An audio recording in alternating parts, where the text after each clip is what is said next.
folks, to what we are going to call this video series Tableside Talks. In this video series, what we'll be doing is speaking to different aspects of commercial real estate as a whole.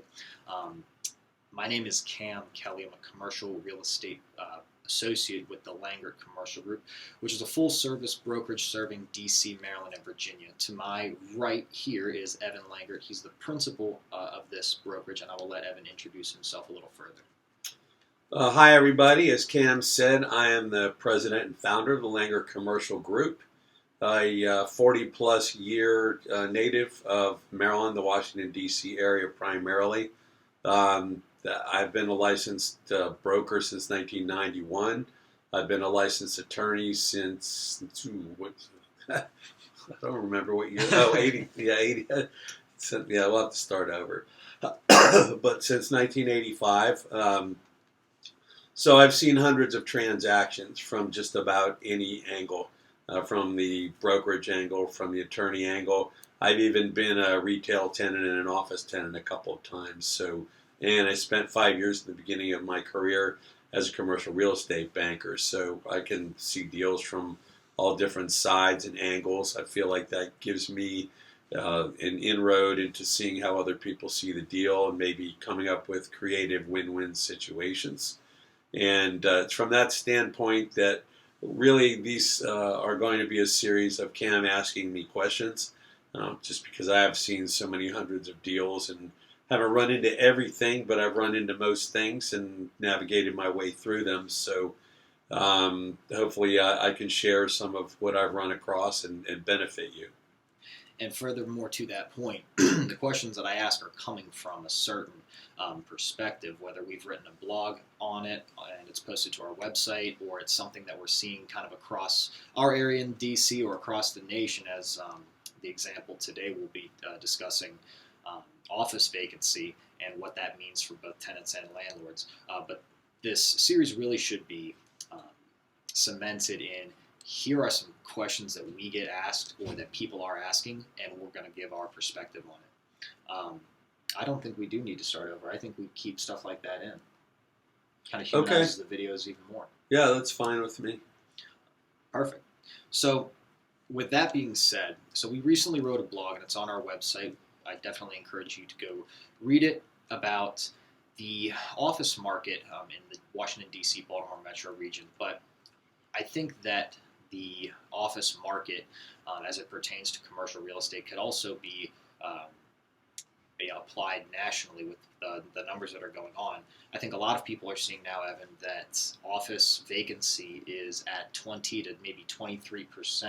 And I think folks see that and think, wow, every office building isn't full, or there's a bunch of space open and available. And I know we've talked about that a couple of times, how you really need to read deeper into that statistic in order to understand it. So what does it mean when somebody's looking at a number like that? Okay, we've got a 20% national office vacancy rating. What all goes into that statistic? Well, a marketing professor of mine at the University of Maryland way back when said, here's the problem with statistics.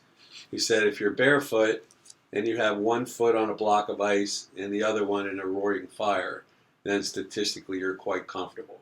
So I get general questions all the time about, hey, Evan, how's the commercial real estate market?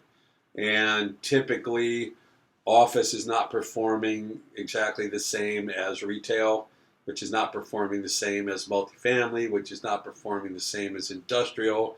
And then you go to different types. There's A office, there's B office, there's C office. And they're not singular categories. One can be performing much better than the other. There's urban office, there's suburban office. And so really there are a lot of subcategories within the main category.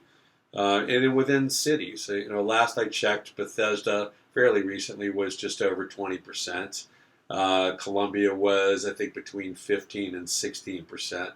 So those are historically high rates with office, and that's office conglomerated. That's A, B, and C within those areas. Generally speaking, to me, things did not end up as badly as people projected in COVID. I've been around for plenty of cycles. This one was different because of what caused it. But there's always the media, and they're always talking about, oh, this horrible thing's going to happen. Half of all restaurants are going to close. Office buildings are going to be empty. Everybody's going to work from home and that sort of thing. And it's almost always overblown. So where we have, it's really more of a 15 to 25% vacancy rate that I see in different areas for the most part. So it's not awful. It's not like offices are uniformly half empty or anything that was prognosticated by some. But what it means, if you're a tenant or a tenant rep, it means that you have choices that you didn't have before. If you go and every office building is 95% leased, the buildings are cash flowing. The landlords don't need you. They're not desperate to make a deal. And so it's hard. It's definitely a landlord-oriented market. When you get down to more of a 20% range, for instance, I was doing a law firm lease in Bethesda recently, and I kept running into landlords that were saying, hey, we're doing some great new things with our building. We're building in a state-of-the-art shared conference room or two, state-of-the-art gym, redoing our lobby, spending $1 million or $1.5 million or whatever on our lobby. And I was with publicly traded REITs when I was a lawyer. And so I've kind of been around that circumstance. They're not doing it just because they're great people and they want to do that for their tenants. They're doing it because it becomes competitively necessary.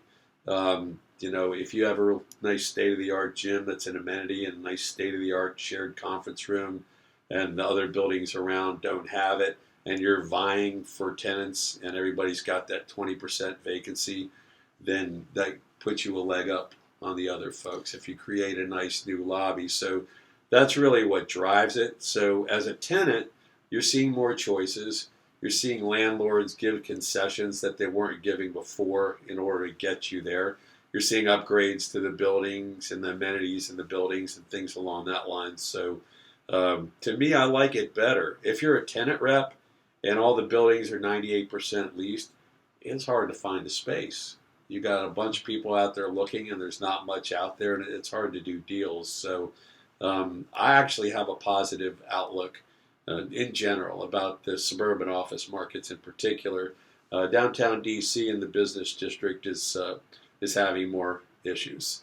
I just read an article yesterday where the government's talking about tax incentives to draw more business downtown. So, and we do some things downtown, but mostly we're in suburban Maryland, the DC suburban markets, Baltimore, suburban metro, Northern Virginia.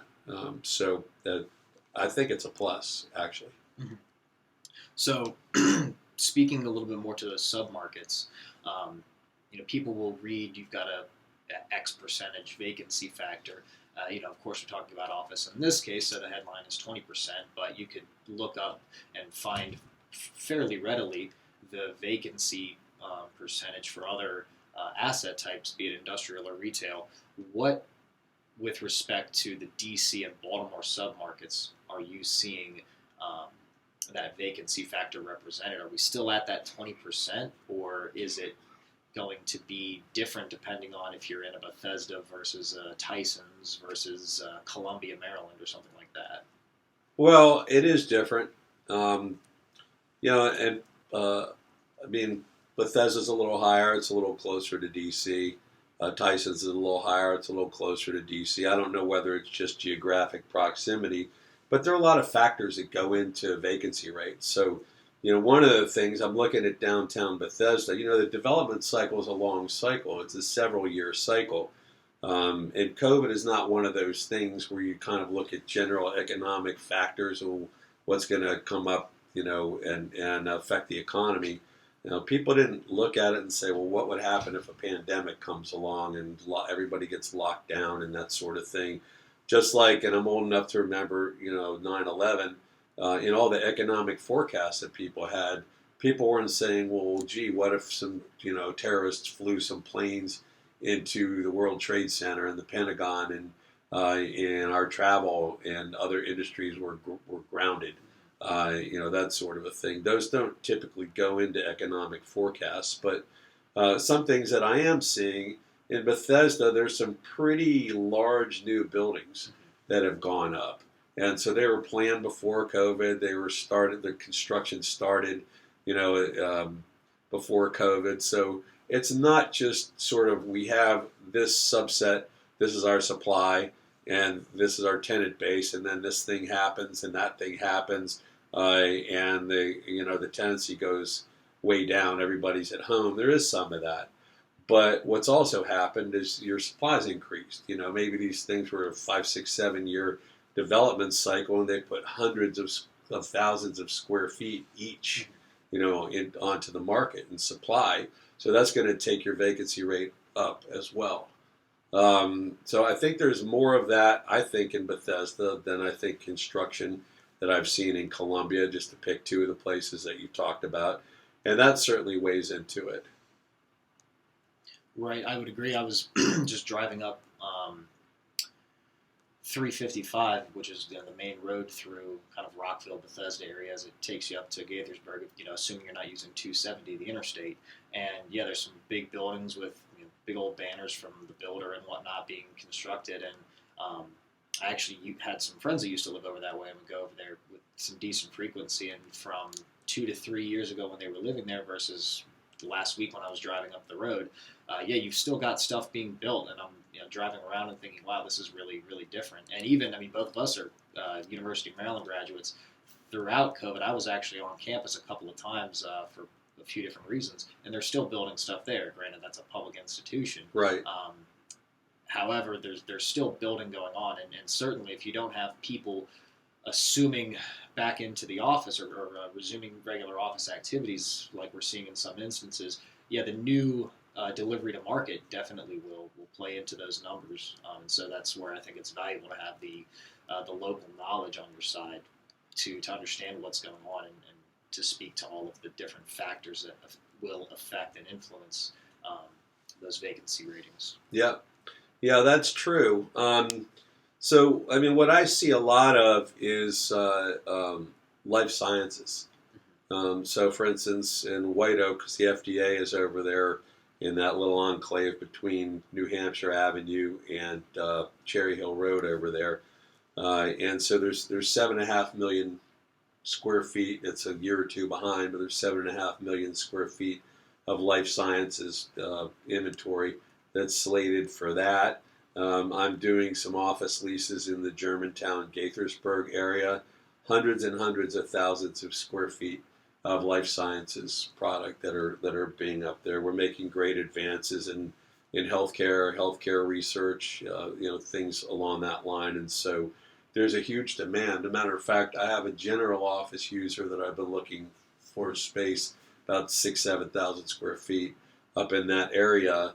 And I've run into a bunch of buildings in Germantown, in Gaithersburg to a lesser extent, and in Rockville to a lesser extent. They don't want any tenants other than life sciences. Mm-hmm. So we have a general office user, and they're like, sorry, we're reserving our buildings just for life sciences tenants. So there's going to be a lot of that product popping up. Particularly, I'm seeing it in Montgomery County, around the D.C. area, in Maryland anyway.